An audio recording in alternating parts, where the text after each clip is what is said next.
Hello दोस्तों, आप सभी का स्वागत है स्टूडेंट क्लासेस में। आज हम आपके लिए लेकर आए हैं पास्ट इंडेफिनिट टेंस का पैसिव वॉइस से। तो आइए पढ़ते हैं पास्ट इंडेफिनिट टेंस का पैसिव वॉइस।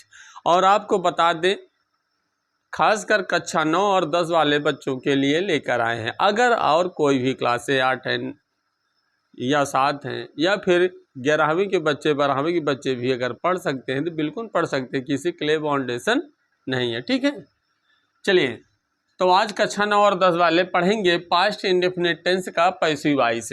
तो किस तरीके से हम इसका पैसिव वॉइस बनाते हैं। जैसा कि आप जानते हैं अच्छी तरीके से कि पास्ट इंडेफिनिट टेंस की जो हेल्पिंग वर्ब होती है वो डिड होती है। क्या होती है? डिड होती है। तो आइए चलिए शुरू करते हैं। तो सबसे पहले आप अफर्मेटिव पढ़ेंगे। क्या पढ़ेंगे? अफर्मेटिव। ठीक है, एक एक करके पढ़ते हैं, ज़्यादा बेहतर रहेगा। अफर्मेटिव सेंटेंस है। तो आपको बता दें, अफर्मेटिव सेंटेंस में जो स्ट्रक्चर होता है, जो संरचना सूत्र होती है वो क्या होती है, आइए देखते हैं। तो एक्टिव वॉइस की संरचना सूत्र सबसे पहले तो जानना ये जरूरी होता है कि जिस टेंस का हम पैसिव वॉइस पढ़ रहे होते हैं उसके जो वाक्य होते हैं, जो सेंटेंस होते हैं, उनके संरचना सूत्र क्या होते हैं। ठीक है, उसी बेस पर हम पैसिव वॉइस बनाते हैं। तो आप सबसे पहले देखेंगे कि पास्ट इंडेफिनिट टेंस का जो अफर्मेटिव सेंटेंस होता है उसमें सबसे पहले सब्जेक्ट होता है, फिर वर्ब का सेकेंड फॉर्म होता है। वर्ब का क्या होता है? सेकेंड फॉर्म होता है। हेल्पिंग वर्ब डिड होती है, लेकिन पास्ट इंडेफिनिट टेंस के अफर्मेटिव सेंटेंस वाले वाक्य में डिड हेल्पिंग वर्ब नहीं दर्शाई जाती है। वर्ब का सेकेंड फॉर्म वहाँ पर दर्शाया जाता है। ठीक है, तो इतना आपके लिए काफ़ी है। अगर अदर वर्ड के रूप में कोई शब्द आता है तो उसको हूबहू उसी के बगल में पड़ा रहने देंगे। अगर ये उठ के चला है तो कौन बचेगा? वर्ब के थर्ड फॉर्म अदर वर्ड के रूप में कोई भी शब्द बचा रहेगा। ठीक है, पैसिव वॉइस देखिए इसका किस तरीके से बनाएंगे। तरीका वही है जैसे हमने अभी प्रेजेंट में पिछले कुछ वीडियो में हमने सीखा। ठीक है, तरीका वही है क्या कि पैसिव वॉइस बनाते समय हम ऑब्जेक्ट को सब्जेक्ट की जगह बुलाते हैं। तो ऑब्जेक्ट को कहाँ लाएंगे? सब्जेक्ट की जगह बुलाएंगे। और इसके बाद आपको बता दें, पास्ट इंडेफिनिट टेंस का जब पैसिव वॉइस बनाते हैं तो पैसिव वॉइस बनाते समय हेल्पिंग वर्ब के रूप में वाज या वर का प्रयोग किया जाता है। वाज या वर का प्रयोग किया जाता है। और वर्ब का जो फॉर्म हो, यहाँ पर कोई भी फॉर्म हो, यहाँ पर हमें सदैव वर्ब का थर्ड फॉर्म ही लेना होता है। इसके बाद अगर मान लीजिए उठ के चला आया यहाँ पर और यहाँ पर कुछ भी नहीं बचा है तो कोई बात नहीं, अगर बचा है तो लिख लेंगे। तब इसके बाद बाई सब्जेक्ट, नहीं बचा है तो बाई सब्जेक्ट लाकर लिख दीजिए। ठीक है, चलिए तो इस तरीके से इसका पैसिव वॉइस अगर आप बना पाते हैं संरचना सूत्र की तो आराम से क्वेश्चन का भी पैसिव वॉइस कर सकते हैं। आइए चलिए एग्जाम्पल के माध्यम से देखते हैं। जैसे मान लीजिए कोई वाक्य दिया है, ही ड्रैंक वाटर, उसने पानी पिया। इसका पैसिव वॉइस जब हम बनाएंगे तो आपको ये पता होना चाहिए कि कौन सा शब्द क्या है। जैसे यहाँ पे ये सब्जेक्ट है, ये वर्ब है, ये ऑब्जेक्ट है। ठीक है, ये भी आपको थोड़ा सा ध्यान रखना होता है। ठीक है, तो यहाँ पर हम ऑब्जेक्ट को लाएंगे सब्जेक्ट की जगह पे। तो यहाँ पे क्या हो जाएगा? वाटर। क्या हो जाएगा? वाटर। तो वाटर क्या है? एक वचन के अर्थ में। ठीक है, इसलिए इसके आंसर क्या हो जाएगा? वाज। तो आपको बता दें, हे से इट आई नेम या एक वचन सब्जेक्ट के साथ वाज लगेगा और यू वी दे या बहुवचन सब्जेक्ट के साथ वर लगेगा। ठीक है, चलिए तो यहाँ क्या हो जाएगा? वाज। तो ऑब्जेक्ट को लाया सब्जेक्ट की जगह पे, इसके बाद वाज वर्ब में इसको एक लगा, इसके बाद वर्ब का थर्ड फॉर्म। कौन सा वर्ब? वही जो एक्टिव वॉइस में दिया रहेगा। तो यहाँ पे देख रहे हैं कि अब वर्ब का सेकेंड फॉर्म है ड्राइंग। ठीक है, तो ड्रिंक ड्राइंग ड्रंक होता है, इसका थर्ड फॉर्म क्या होता है? ड्रंक। अब इसके बाद कोई शब्द बचा हो तो लिख लेते, नहीं बचा है तो अब लाएंगे अब सब्जेक्ट। तो बाई ही का क्या हो जाएगा? हिम। जैसा कि हमने प्रेजेंट वाले में बताया था इसको पूरा डिटेल्स में। ठीक है, और अगर ये बात समझ में आई, और अगर मान लीजिए निगेटिव सेंटेंस हो, इसका निगेटिव सेंटेंस हो तब हम कैसे करेंगे? निगेटिव सेंटेंस होगा तब हम कैसे करेंगे? तो आपको वही बात है कि संरचना सूत्र अगर आप समझ लेते हैं तो कोई समस्या नहीं। तो निगेटिव का स्ट्रक्चर कुछ इस तरीके से होता है एक्टिव वॉइस में कि सब्जेक्ट होता है, फिर इसके बाद डिड होता है, डिड के बाद नॉट होता है, डिड के बाद नॉट होता है, और इसके बाद वर्ब का फर्स्ट फॉर्म होता है। यहाँ पर कौन सा फॉर्म? फर्स्ट फॉर्म होता है। ठीक है, क्या होता है? फर्स्ट फॉर्म होता है। और एक दूसरा स्ट्रक्चर है इसका कि सब्जेक्ट होता है, अगर कभी नहीं के अर्थ में होता तो वाक्य में क्या हो जाता है? नेवर हो जाता है। क्या हो जाता है? नेवर। तो डिड नॉट की जगह पर नेवर का प्रयोग हो जाए, और नेवर का प्रयोग होने पर वर्ब का सेकंड फॉर्म हो जाता है। वर्ब का क्या हो जाता है? सेकंड फॉर्म हो जाता है।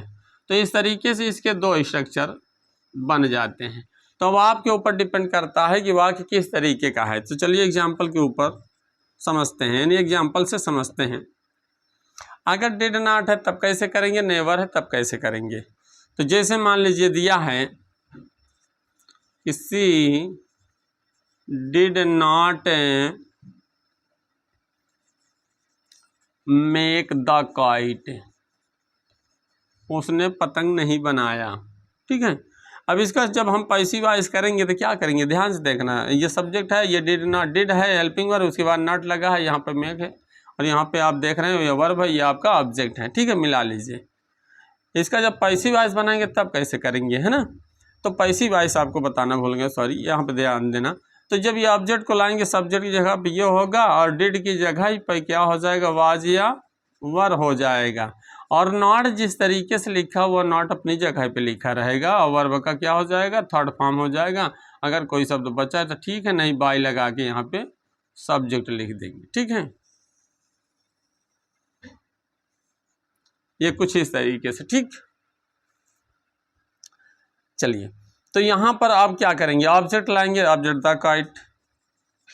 ठीक, और इसके बाद फिर क्या हो जाएगा, द काइट के ही अनुसार वाजवर, तो यहाँ पे एक वचन है इसलिए वाज हो जाएगा। ठीक, इसके बाद आपको ध्यान देना है, सिर्फ अपने तरीके समझो। जैसे कोई क्वेश्चन में डिड नॉट दिया है तो डिड की जगह पे वाजवर प्रयोग करो, नॉट जहाँ लिखा उसको वहीं लिखा रहने दो, बस सिंपल सा तरीका। ठीक है, और जो यहाँ पर वर्ब का फॉर्म है उसको थर्ड फॉर्म बना दो, तो मे का थर्ड फॉर्म मेड होता है। ठीक, इसके बाद बाई लगा कर कोई अगर शब्द बचता है, ठीक नहीं बचता तो बाई लगा के सब्जेक्ट लिख दो, तो सी का क्या होता है, हर। इस तरीके से आप कर सकते हैं। ठीक है, अब रही बात इसका स्ट्रक्चर किस तरीके से होगा। अगर हम इसका बनाएंगे पैसिव वॉइस से तो किस तरीके से इसकी संरचना सूत्र होगी, तो आप समझिएगा। जैसे तरीके है वही रहेगा। क्या रहेगा, ऑब्जेक्ट यहाँ पर आएगा, लेकिन हेल्पिंग वर्ब जो कहता है कि वाजवर होगी तो वाजवर ही होगा, और ये नेवर जो दिया है नॉट की जगह पर लिख जाएगा, फिर बाई लगा के वर्ब का थर्ड फॉर्म। ठीक है, क्या हो जाएगा, वर्ब का थर्ड फॉर्म। फिर इसके बाद कोई शब्द बचा तो ठीक है, नहीं बचा है तो यहाँ पे आप देख पा रहे हैं क्या हो जाएगा, बाई सब्जेक्ट है।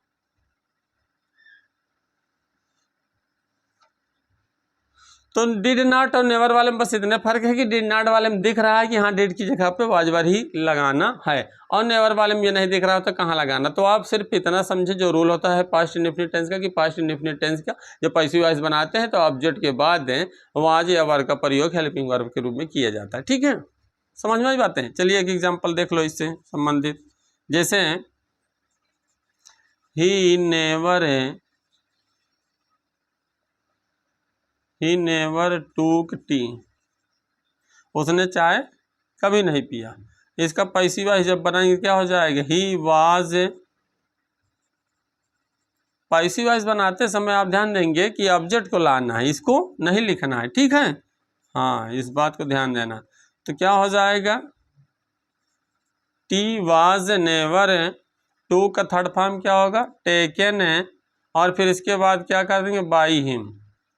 ठीक है, तो अब आप देख पा रहे हैं कि नेवर है तो उसमें हेल्पिंग वर्ब नहीं दर्शाई गई है, उसमें हेल्पिंग वर्ब नहीं दर्शाई गई, जैसे अफर्मेटिव वाले में हेल्पिंग वर्ब नहीं दर्शाई। तो नेवर लग जाने से उसकी संरचना सूत्र एक्टिव वॉइस वाली बिल्कुल अफर्मेटिव की तरह होता है, अर्थात वर्ब का सेकेंड फॉर्म होता है। ठीक है, लेकिन पैसिव वॉइस बनाते समय आपको वाज या वर्ब का प्रयोग करते हुए नॉट की जगह पर नेवर लिख देते, जैसे यहाँ पे आप देख पा रहे हैं कि नॉट लिखा है हेल्पिंग वर्ब के बाद। ठीक, कोई समस्या नहीं। चलिए आइए देखते हैं आगे। इसका इंट्रोगेटिव सेंटेंस है का हम यस या नो टाइप क्वेश्चन पढ़ेंगे।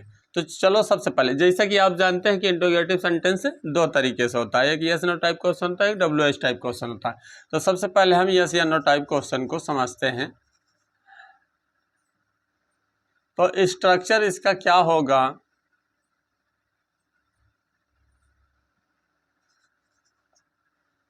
सबसे पहले समझेंगे कि एक्टिव वॉइस का स्ट्रक्चर किस तरीके से होता है। ठीक है, तो यहाँ पर सबसे पहले आप ये देखेंगे कि यहाँ पर डिड होगा, फिर इसके बाद क्या होगा, सब्जेक्ट होगा, फिर इसके बाद वर्ब का फर्स्ट फॉर्म, फिर इसके बाद ऑब्जेक्ट। ठीक है, लेकिन लास्ट में क्वेश्चन मार्क जरूर रहेगा।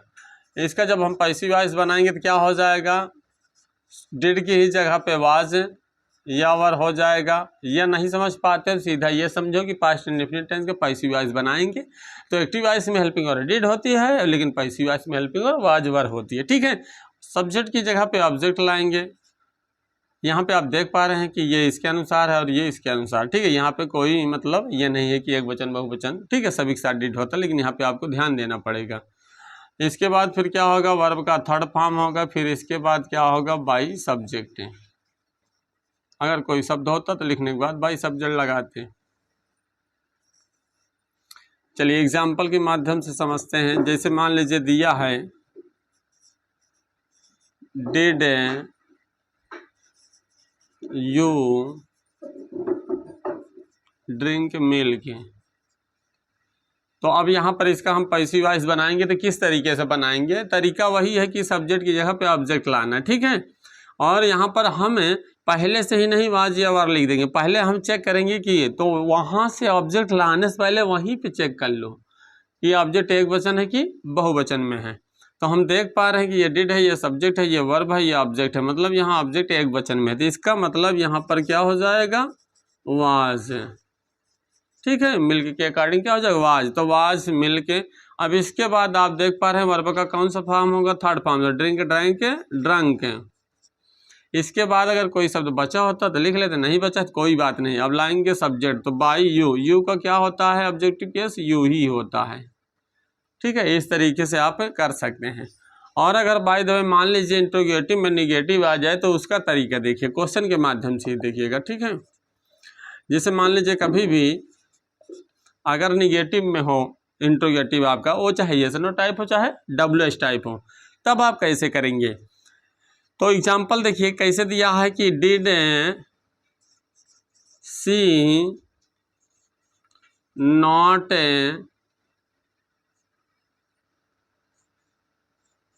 Cook food.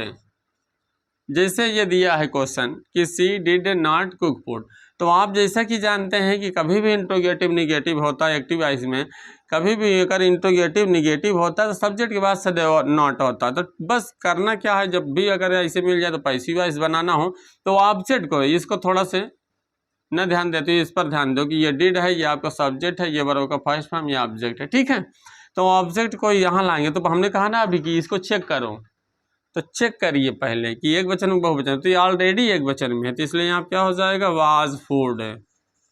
ठीक है, तो सब्जेक्ट की जगह पे ऑब्जेक्ट आएगा और ऑब्जेक्ट की जगह सब्जेक्ट जाएगा, बाकी ये अपनी ही जगह पे जैसे वैसे रहेंगे, यानी इसमें कुछ करना नहीं है, वो चाहे नॉट हो या नेवर हो, कुछ भी हो। ठीक है, तो यहाँ पर कुछ करना नहीं, सिर्फ वर्ब का थर्ड फॉर्म, तो यहाँ क्या हो जाएगा, कुक्ड, और बाई लगा करके यहाँ सब्जेक्ट लिख दीजिए, कोई समस्या नहीं है, है ना।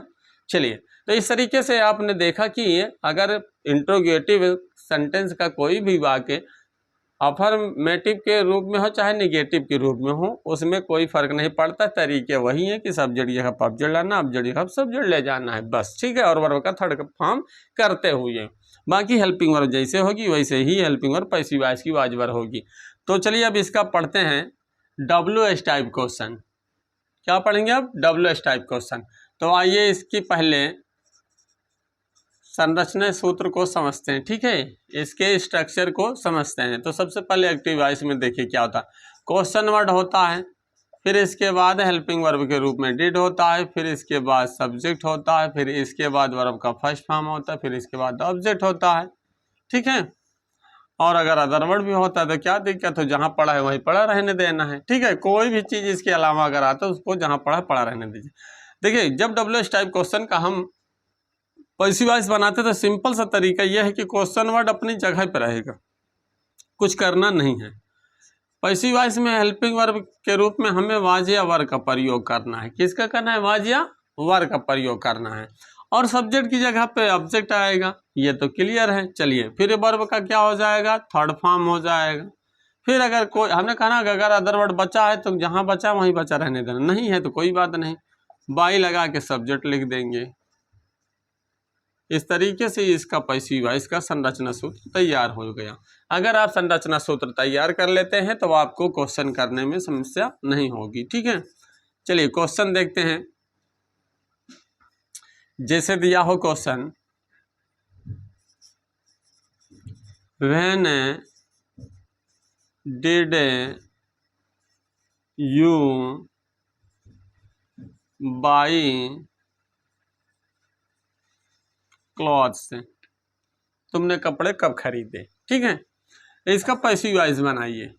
क्या दिक्कत है, क्वेश्चन वर्ड है, डिड है, सब्जेक्ट है, वर्ब है, ऑब्जेक्ट है, पहचान लिया। तो आप थोड़ा सा देखिएगा, तो क्वेश्चन वर्ड अपनी ही जगह पर रहेगा। कोई भी क्वेश्चन वर्ड हो, व्हेन, वेयर, व्हाट, हाउ, कुछ भी, ठीक है, वो अपनी ही जगह पर है, सिर्फ हो प्रश्नवाचक शब्द को छोड़ करके। ठीक, इस बात को भी ध्यान देना। तो क्वेश्चन वर्ड अपनी जगह पर रहेगा। यहाँ पे पैसिव वॉइस बनाते समय पास्ट इंडेफिनिट टेंस में आपको यह ध्यान देना कि हेल्पिंग वर्ब के रूप में वाज वर्ब रहेगा, और वाज वर्ब किसके अनुसार रहेगा, ऑब्जेक्ट के अनुसार। तो सबसे पहले वहां ही पर चेक कर लो ऑब्जेक्ट क्या है। आप देख पा रहे हैं कि ऑब्जेक्ट बहुवचन में, तो इसलिए यहाँ क्या हो जाएगा, वर। ठीक है, फिर यहाँ सब्जेक्ट की जगह पे ये ऑब्जेक्ट आया क्लॉथ से। फिर इसके बाद आप देख रहे हैं कि बाई का थर्ड फॉर्म, यानी वर्ब का थर्ड फॉर्म, तो बाई का थर्ड फॉर्म क्या होता है, बाट है। फिर इसके बाद कोई शब्द बचा ही नहीं, इसलिए हम लाएंगे यहाँ पे बाई। यू का क्या होता है, ऑब्जेक्टिव केस यू ही होता है। तो इसमें कोई समस्या नहीं। करना क्या पड़ा, कुछ नहीं, सीधा सीधा ऑब्जेक्ट को हमने सब्जेक्ट की जगह पे लाया, सब्जेक्ट को हम ऑब्जेक्ट की जगह पे ले गए। ठीक है, और हेल्पिंग वर्ब के रूप में वाज वर्ब का प्रयोग किया, वर्ब का थर्ड फॉर्म। ठीक है, जो तरीके हैं पैसिव वॉइस बनाने के वो तरीके वही रहेंगे। ठीक, अब आपको अभी हमने बताया कि हु प्रश्नवाचक शब्द छोड़कर कोई भी प्रश्नवाचक शब्द आएगा उसको हुबहू जहाँ लिखा वैसे लिखा रहने देना। ठीक है, अगर मान लीजिए हु प्रश्नवाचक शब्द आ गया, तब उसकी संरचना सूत्र कैसे बनेगी, थोड़ा सा समझते हैं कि किस तरीके से इसकी संरचना सूत्र होती है। ठीक है, होता है तो अगर हु है तो आपको बता दें, आपने अनुवाद करते समय ये भी पढ़ा होगा पास्ट इंडेफिनिट में कि अगर कौन प्रश्नवाचक शब्द आता है तो उसकी अंग्रेजी सब्जेक्ट के स्थान पर लिखते हुए अफर्मेटिव सेंटेंस की तरह अनुवाद कर देते हैं। इसका मतलब आप समझ गए होंगे कि हु किसकी जगह पर लिखा गया, सब्जेक्ट की जगह पे, और सब्जेक्ट की जगह पर लिखा गया है और अफर्मेटिव की तरह अनुवाद किया गया, तो सीधी सी बात है अफर्मेटिव वाले सूत्र में आपने देखा होगा एक्टिव वॉइस में कि वर्ब का सेकेंड फॉर्म होता है। ठीक है, इसका पैसिव वॉइस बनाना सीखिए। ध्यान देना, ये क्वेश्चन वर्ड के भी अर्थ में है और सब्जेक्ट के भी अर्थ में है। आपको हमने पिछले वीडियो में भी बताया इसके बारे में कि ये क्या होता है, सब्जेक्ट के भाव में होने के नाते सब्जेक्ट की तरह बदल जाता है, जैसे ही का हिम, सी का हर। ठीक है, और क्वेश्चन वर्ड के स्थान पर होने के नाते ये क्वेश्चन वर्ड के स्थान पर ही लिखे जाते हैं। तो आपको बता दें, जब भी हु आएगा तो उसको बाई होम लिखेंगे, और जैसे ही बाई होम में इसको हम लिखेंगे ये सिर्फ और सिर्फ क्वेश्चन वर्ड ही रहेगा, अब सब्जेक्ट के अर्थ में नहीं रहेगा। अगर नकल करो थोड़ा सा क्वेश्चन वर्ड के अर्थ में यहाँ सिर्फ और सिर्फ, तो क्वेश्चन वर्ड के बाद फिर क्या होता है पैसिव वॉइस में, वाज या वर होता है। फिर इसके बाद क्या होता है, ऑब्जेक्ट नहीं, वाक का ऑब्जेक्ट होता है। आप वाक्य ऑब्जेक्ट के बाद फिर क्या होता है, वर्ब का थर्ड फॉर्म होता है। फिर इसके बाद बाई लगा के सब्जेक्ट, लेकिन नहीं, ये खुद सब्जेक्ट के अर्थ में था और उसी वजह से ये तो बदल गया, इसलिए यहाँ पे अब आपको बाई सब्जेक्ट लाने की जरूरत नहीं है। और आपको बता दे, हु से स्टार्ट होने वाले वाक्य में सब्जेक्ट होता ही नहीं है, क्योंकि खुद ही सब्जेक्ट के अर्थ में होता है। ठीक है, अगर कोई शब्द बच गया होता तो यहाँ पे लिख देते। ठीक है, नहीं बचा है कोई बात नहीं। चलिए, तो इसका एग्जाम्पल समझते हैं। जैसे कोई क्वेश्चन दिया है, हु गेव यू 5 रुपीज, तुम्हें 5 रुपए किसने दिए। ठीक है, कोई दिक्कत नहीं, हिंदी नहीं आ रही मारो गोली, हिंदी को आगे देखो। हु को कहे में बदलेंगे, बाई होम में, कहे में बदलेंगे बाई होम में, और जैसे बाई होम में बदलेंगे वैसे हमें हेल्पिंग वर्ब वाज वर्ब चाहिए, लेकिन याद रहे किसके अनुसार लगाना है, ऑब्जेक्ट के अनुसार। तो इसमें आप चेक करो ऑब्जेक्ट कहाँ है, तो इसको थोड़ा ध्यान देना। ये वर्ब का सेकंड फॉर्म ऑब्जेक्ट देख रहे हैं ना, हमें लग रहा है ये भी ऑब्जेक्ट और ये भी ऑब्जेक्ट है। जैसे कि आपने सुना होगा डायरेक्ट और इनडायरेक्ट ऑब्जेक्ट है ना, जितने भी प्रोनाउन के ऑब्जेक्टिव केस वो इनडायरेक्ट ऑब्जेक्टिव ही होते हैं, बाकी सजीव निर्जीव जितने भी हो डायरेक्ट ऑब्जेक्ट होते हैं। ठीक है, कोई समस्या नहीं। अगर हम यू लाकर, यहाँ पे दो ऑब्जेक्टिव मिल गए, कोई दिक्कत नहीं। अगर हम यू लाकर बनाते हैं तो यू के अकॉर्डिंग क्या हो जाएगा यहाँ पे वर। तो लाने से पहले सोच लेना है कि ये एक वचन में है कि बहुवचन में। बहुवचन में है तो वर लगाना, एक वचन में है तो वाज लगाना। ठीक है, इसके बाद वर्ब का थर्ड फॉर्म चाहिए, तो वर्ब का third form give, give, given. ठीक है, तो थर्ड फॉर्म क्या होगा गिवन। अगर दूसरा ऑब्जेक्ट या अदर वर्ड ग्रुप में कोई भी शब्द बच जाता है तो वर्ब के बाद हम लिख देते हैं बस, कुछ करते नहीं है। ठीक है, कुछ करना हमको नहीं होता। ठीक, इस तरीके से आप एक्टिव वॉइस और पैसिव वॉइस बना सकते हो। और बाय द वे अगर इसको आपको लाना पड़े तो 5 रुपीज़ इसको लाना पड़े तो याद रहे कि इनडायरेक्ट वाले ऑब्जेक्ट को फिर टू लगा के लिखते हैं। हमने पिछले वीडियो में इसके बारे में बता रखा है। ठीक है, इस तरीके से आज हमने पास्ट इंडेफिनिट टेंस का पैसिव वॉइस आपको पढ़ाया और आप वीडियो पर अंत तक बने रहें, इसके लिए आपको बहुत बहुत धन्यवाद। और यदि हमारा पढ़ाने का तरीका, हमारा वीडियो आपको पसंद आया हो तो वीडियो को लाइक और सब्सक्राइब करना मत भूलना, और साथ ही बेल आइकन जरूर दबा देना ताकि नोटिफिकेशन आपके पास पहुंचते रहें। रोज़ जो वीडियो हम बनाएं या पढ़ाएं आप तक पहुंच सके, आप पढ़ सके, उसका पूरा लाभ उठा सके, आनंद ले सके। धन्यवाद।